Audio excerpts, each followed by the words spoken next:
Hello guys, আজকের এই ভিডিওতে আমি তোমাদের সাথে শেয়ার করব পন্ডিচেরি দিকে কোন অথেন্টিক ফ্রেঞ্চ ভিলাটায় আমরা ছিলাম। তোমরা তো সবাই জানো ইন্ডিয়াতে পন্ডিচেরিকে বলা হয় দ্য ফ্রেঞ্চ টাউন। তো এখানে এসে একটা ভিলাতে তো আমাকে থাকতেই হতো। ভিলাতে ঢুকলেই তোমরা প্রথমেই দেখতে পাবে এত সুন্দর একটা দেওয়াল, যেখানে পন্ডিচেরির অনেক বিশেষ বিশেষ প্রতিচ্ছবি কিন্তু রয়েছে। আর এইটা হচ্ছে আমাদের ভিলার যে রিসেপশন এরিয়াটা রয়েছে সেইটা।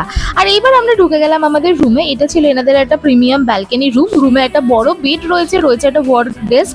এখানে বসে তোমরা খাবার দাবার খেতে পারবে, কাজ করতে পারবে। রয়েছে একটা ছোট্ট এরকম টিভি ইউনিট, আর তার সাথে একটা ড্রেসিং এরিয়াও কিন্তু রয়েছে। আর এখানকার সিলিংটা কিন্তু রয়েছে একদমই ফ্রেঞ্চ স্টাইলে।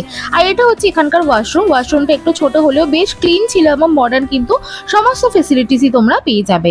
আর এটা হচ্ছে আমাদের বারান্দাটা তো কিন্তু খুব সুন্দর, রোদ আসছিল, তাই এখানে বসেও কিন্তু বেশ অনেকক্ষণ সময় তোমরা কাটাতে পারবে। আর হোয়াইট টাউনেরও বেশ কিছু দৃশ্য তোমরা দেখতে পাবে। আর এই জায়গাটা কিন্তু ছিল একদমই প্রমিনেন্ট বিচের খুবই কাছে। এই হোটেলের ডিটেলস আমি দিয়ে দিলাম স্ক্রিনে।